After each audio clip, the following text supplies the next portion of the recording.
गेलेले, एजन्सीकडून गेलेले. त्यांनी मला वरचं काम बोलले की वरचं मला काम करायचं आहे. ह्या हिशोबाने मी काम केलं. थोड्या दिवसांनी त्यांनी मला मालिश करायला स्टार्ट केलं. मी ते पण केले. त्यांनी मला 18 तारखेला डायरेक्ट बोलले की माझ्या प्रायव्हेट पार्टला हात लावून त्यांनी पाणी काढ म्हणून. तर मी त्यांच्या मिसेसला बोलले की ते मला असं बोलले म्हणून. तर त्यांनी काहीच हे केलं नाही. त्यानंतर रात्रीने मला बोलतात की मम्मी एक्सपायर झाली. त्या मला बोलल्या की तुम्ही आहे ना, मी माझ्यासोबत थांबा म्हणून असं बोलले ते. आणि मग त्या निघून गेल्या. त्यांच्या ह्याच्यावर मला त्यांनी ठेवून गेले.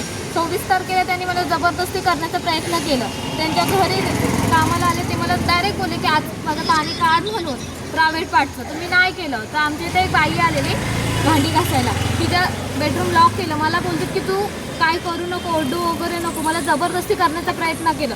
दुसऱ्या बेडरूममध्ये मी धावत गेले. तिथेही त्याने मला लॉक केलं, बंद केलं. ती दिदी गेल्याच्या नंतर मी बाहेर गेले तर दरवाजातून त्याने मला ओढत आणलं बाहेर. ओढून आणून दरवाजा लॉक करून स्पीकरला गाणी वगैरे लावून मला जबरदस्ती करण्याचा प्रयत्न केला. मी जोरजोराने बोलते की मला बाहेर जायचं आहे, मला जायचं नाही. एजन्सीला मी बोलते आहे तरी त्यांनी मला काहीच हे केलं नाही. मी त्यांना जोरात बोलते की मला बाहेर जायचं मला तुमच्यासोबत नाही राहायचं. तरी पण त्यांनी मला जबरदस्ती करण्याचा प्रयत्न केला. नंतर मग मी बाथरूममध्ये गेले की जेणेकरून बाथरूममधून मला आवाज जाईल. बाथरूममध्ये गेले. बाथरूममधून त्यांनी मला बाहेर ओढत आणलं. बाथरूम लॉक नाही करायचा. त्यांनी बाहेर आणून हे केलं. जबरदस्तीच करण्याचा माझ्यासोबत प्रयत्न केलं. काही तक्रार वगैरे नोंदवले का त्यांच्या विरोधात? हो पोलीस स्टेशनला हे केलंय म्हणून नोंद केलंय मी. मला न्याय मिळालाच पाहिजे. हे कृत्य करणाऱ्यांचं नाव वगैरे काही पत्ता वगैरे माहिती आहे का? डॉक्टर अनिल गर, कोरक नक्षत्रमध्ये राहतात. हस्ता बिल्डिंग 404 मध्ये 403 मध्ये हे राहतात. त्यांची पत्नी प्रीती गर. तिला सगळं माहिती असून तिने काहीच हे केलं नाही. पुढचा पाऊल काहीच नाही उचललं नाही. तोपर्यंत त्या हिशोबाने मी पोलीस स्टेशनला मला यावं लागलं. अजून काही महिला आहेत ताई काय सांगाल असं जो आहे प्रकार? आमच्यासोबत पण अनिल गर्गनी तसंच केलं आहे. मी अर्बन कंपनीची प्रोफेशनल आहे. माझ्यासोबत पण त्यांनी तसंच केलं आहे. मला रूममध्ये ते माझे चप्पलसुद्धा घेऊन बेडरूममध्ये घेऊन गेलेले. आणि प्रत्येक रूम त्यांनी लॉक केलेला, पडदा लावलेला. ती पोरगी झोपलेली होती. ही पोरगी 24 तासाचं काम करते तिथं. ती झोपलेली तेव्हा त्यांनी मला बुक केलेला. आणि ते एक दिवसाच्या आधी मला कम्प्लिमेंट देत होते. तुम पटाखा लग रही हो, तुम बहुत खूबसूरत हो, तुम्हारे पती ने तुमको ऐसे क्यों छोड़ दिया, असं ते मला बोलत होते. आणि ते म्हणजे माझ्यासोबत पण जबरदस्ती करायचा त्यांनी प्रयत्न केला. तुम्ही काही तक्रार वगैरे नोंदवली? हो आम्ही केलो.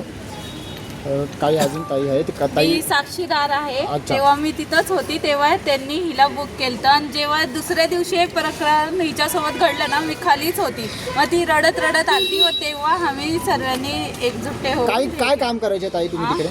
आम्ही अर्बन कंपनीमध्ये घरकाम करायचो, हेल्पचं ते काम करायचं. नमस्कार, मी निरीबाई बोलते. मला पण तेच सांगितलं होतं. मी अलिबागवरून आले होते कामाला. मला पण तिने तेच सांगितलं होतं सरांनी का बोलता असं वरवरचं काम आहे. आणि मी तिथे गेल्यानंतर आहे ना रात दिवस नुसती मालिश करायला लावत होती. आणि नंतर त्यांच्यासोबत आहे ना बेंगलोरला घेऊन गेले. आणि बेंगलोरला घेऊन गेल्यानंतर आहे ना त्यांची बायको गार्डनमध्ये गेले होते. आणि ते आहे ना डायरेक्ट माझ्या अंगावर येऊन चढले. मी त्यांच्या बायकोला सांगायचा प्रयत्न केला तर ती मला म्हणते काय तू बोलते त्याच्या अंगावर चढले असं. म्हणून मी कायच बोलले नाही. मी घाबरून रडायलाच लागले. तर तिने मला रात्रीचं 2 वाजता आहे ना सर बाहेर काढलं आणि माझ्या अंगावर लाथ मारली. आणि मला बोलायला लागली तुला जेवायला पण देणार नाही. मला 2 दिवस जेवायला पण दिलं नाही तिने. याच्या प्रकरणामध्ये काही तुम्ही तक्रार वगैरे नोंदवली होती का ताई? कुठे कोणत्या पोलीस स्थानकामध्ये? नाही तेव्हा मी कुठे नोंदवली नव्हती. पण आज मी सर नोंदवले पोलीस स्टेशनमध्ये ठाण्यात.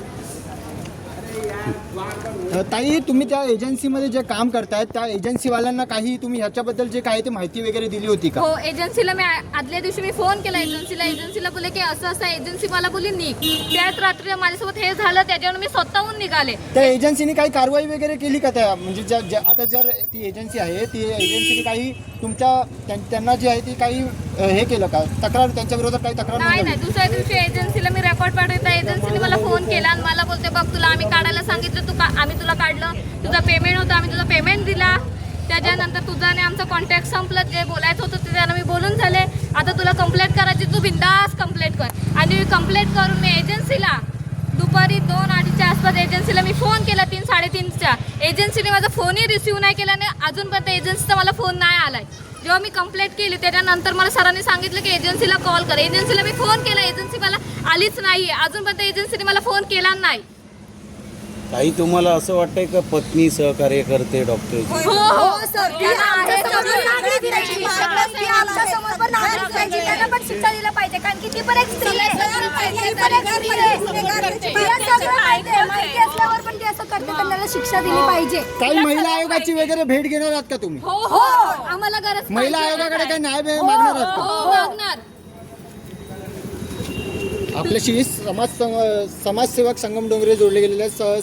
संगम सर, असा जो प्रकार आहे ठाण्यामध्ये जो आहे घडलेला आहे, काय कसं बघतो याकडे? मी तर म्हणतो तो अनिल गर्ग ना, अनिल गर्ग आहे ना, त्या भडव्याला इतर चापटवलं पाहिजे. एक अरे लहान ही मुलगी त्याच्या मुलीच्या वयाची आहे, अश्विन चाळेकरांना लावतो. हे प्रत्येक हे गरीब आहे बिचारे, या बिचाऱ्या गरिबांना ते कामाला बोलवतात, काम करून घेतात. अहो वेळ जेवायला पण देत नाही. या मुलीला शिळं अन्न खाऊ घालतात आणि या पोरीला शिळं अन्न खाऊन गेलेला त्रासही झाला आहे. आणि अशा प्रकारे महिला जेव्हा मला त्रास झाला तेव्हा मी स्वतः दवाखान्यात गेले. मी त्यांना बोलले की मी दवाखान्यात जाते. लक्ष्मीपूजनच्या अगोदर 3-4 दिवस मी दवाखान्यात गेले. मला एमसीचा प्रॉब्लेम होता. माझ्या एमसीच्या गोळ्या त्यांनी काढून ठेवलं. का की तुला एमसी आली तर आमची पूजा राहील, ह्या हिशोबाने त्यांनी मला गोळ्या दिलं नाही. मी दुसऱ्या मॅडमना फोन केला की मॅम असं झालंय, मला गोळ्या तुम्ही पाठवून द्या, क्योंकि मला त्रास होत होता, ह्याने मी हे केलं. तरी त्यांनी काहीच केलं नाही. नंतर मग मला एमसी आली, मी सोनोग्राफी केलं. तर सोनोग्राफीमध्ये मला थोडा प्रॉब्लेम आहे, ह्याचा खर्च त्यांनी द्यावा मला, कारण की त्यांनी माझ्याशी असं वागलेत. सर काय सांगा, कसं बघताय प्रकरणाकडे? अत्यंत निर्दयनीय आणि क्रूर. बघा ही मुलगी आहे त्याच्या मुलीसारखी आहे आणि मुलीसारख्या मुलीवरती तो बलजबरी करतो. आणि विषय म्हणजे आम्ही ती रेकॉर्डिंग ऐकलेली आहे. त्या मुलीला घरामध्ये बंद करून ठेवून म्हणजे अपहरणचा पण पोलिसांनी 140चा गुन्हा दाखल केला पाहिजे. याच्यामध्ये त्या संदर्भात गुन्हा नोंद नाही आहे. बघा आता आम्ही जे माहिती घेतलेली आहे त्याच्यामध्ये अपहरणचा गुन्हा पण दाखल केला पाहिजे. आणि सदरची महिला जी आहे ती महिला जी आहे त्या डॉक्टर गीटची पत्नी जी आहे ती त्या डॉक्टरला सपोर्ट करते. म्हणजे गुन्हेगार आहेत, गुन्हेगारला सपोर्ट करणं तेही गुन्हेगार आहे. तर माझा माननीय पोलीस आयुक्त जे आहेत यांना नम्र विनंती आहे की या माता भगिनींची अशी छेडखानी करेल, अशी कृत्य करेल आणि 70 वय असलं म्हणतो काही करेल का? कायदा सर्वांसारखा.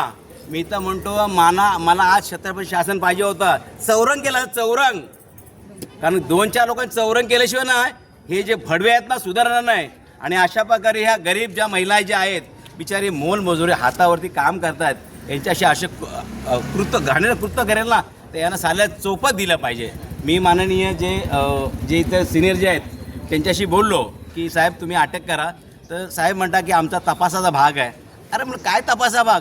म्हणजे हे जे पीडित बिचारे वंचित आहे ते न्यायासाठी प्रतिष्ठित आहे आणि तो मात्र निवांत घरात आराम करतोय. काय कायदा आहे? त्या म्हाताऱ्याला शिक्षा दिली पाहिजे. आम्हाला न्याय हवाय, आम्हाला न्याय हवाय, फक्त न्याय. आम्हाला काहीच नको. आम्ही आमच्या पोटासाठी काम करतो. तो स्वतःच एक मनोरुग्ण आहे. मॅडम तुम्ही FIR दाखल केलेली आहात या ठिकाणी.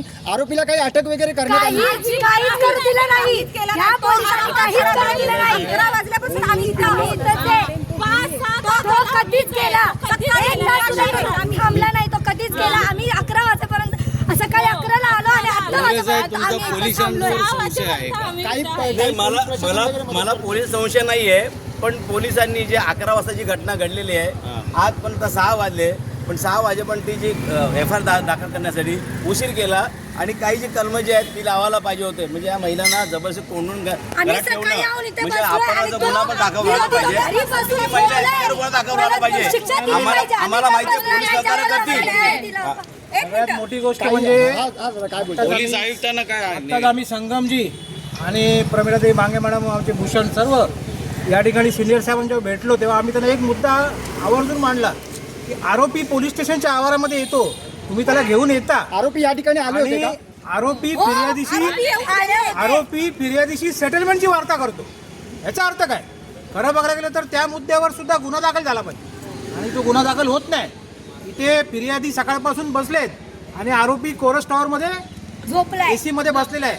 म्हणजे काय मागणी करणार प्रशासनाला? नेमका कायदा आहे कुठे? प्रशासन आम्ही मागणी करतोय तो सदरचा जो आरोपी आहे त्याला तात्काळ अटक करा आणि ह्या माता भगिनीला न्याय द्या. आणि हे सदर न्यायासाठी 11 वाजून उभा आहेत आणि आता वाजले 6.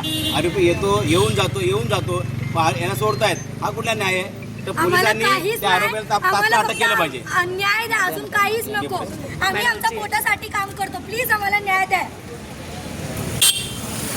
आपल्याशी प्रमुख ताई आहेत, प्रमिला ताई. काय सांगाल प्रमिला ताई, असा जो आहे प्रकार या ठाण्यामध्ये घडलेला आहे, कसं बघता या प्रकरणाकडे, काय सांगाल? बघा, हा फार गलिच्छ प्रकार आहे. ह्या महिला आपल्या पोट भरण्यासाठी गावावरून शिवावरून येऊन आपलं पोट भरण्यासाठी त्यांचे एक हे ॲप काय म्हणतात ते त्यांच्या थ्रू ते गेल्या. त्याच्या अगोदर सर्वप्रथम त्या लोकांनी यांची जबाबदारी घ्यायला पाहिजे. त्या लोकांनी दखल घेतली पाहिजे. त्या लोकांनी दखल नाही घेतली, पण हे वयोवृद्ध ग्रस्त त्याला हे चाळे करायला जमतो. हां, मग त्यांच्या विरोधात जर तक्रार दिली तर मग आपल्या पोलीस स्टेशननी दखल घ्यायला पाहिजे आणि त्या महिलांना न्याय दिला पाहिजे. त्यांनी नाही दिला तर मग त्या महिलांनी जायचं कुठे? महिला पोलीस स्टेशन कशासाठी आहे? पोलीस कोणासाठी आहे? महिलांना, दुर्बल महिला आहेत. आता काय चाललंय समाजामध्ये हे त्यांनाही माहिती आहे, आपल्यालाही माहिती आहे. मग तुम्ही ह्या महिलांना सकाळी 11 वाजेपासून, मी सुद्धा 11 वाजेपासून आहे इथे, तर तुम्ही त्यांना अजूनपर्यंत आम्हाला FIR कॉपी दिली नव्हती. आता आम्ही मेन साहेबांना भेटायला गेल्यानंतर FIR कॉपी आम्हाला दिली. हे कितपत योग्य आहे? पण काही पोलिसांनी FIR कॉपी दाखल केली आहेत ना, तुम्ही आल्याच्या नंतर पोलिसांनी FIR कॉपी दाखल केली आहे का? प्रयत्न केला. त्या लोकांनी रिश्वत द्यायचा पण प्रयत्न केला. कोणी केलं ताई? अनिल गर्गनी डॉक्टर. अच्छा, ते तुमच्या जवळ आले होते का? हो, आले होते. काय बोलले मॅडम? बोलत होते की बेटा पप्पा के पास आओ, कुछ काम है, असं बोलत होते. आणि इशाऱ्याने ते त्याला बोलवायचा प्रयत्न केला आणि होता. आल्यानंतर काय बोलत होते? मी जेव्हा त्यांचा 18 तारखेचं बोलले की मला 18 तारखेला हिने आठवत, तेव्हा त्यांनी माझ्यावर डोळे ओपन करून जोरात डोळे असं हे करून माझ्याकडे रागाने बघतीये की तू काही नको बोलू, असे डोळे करते मोठे.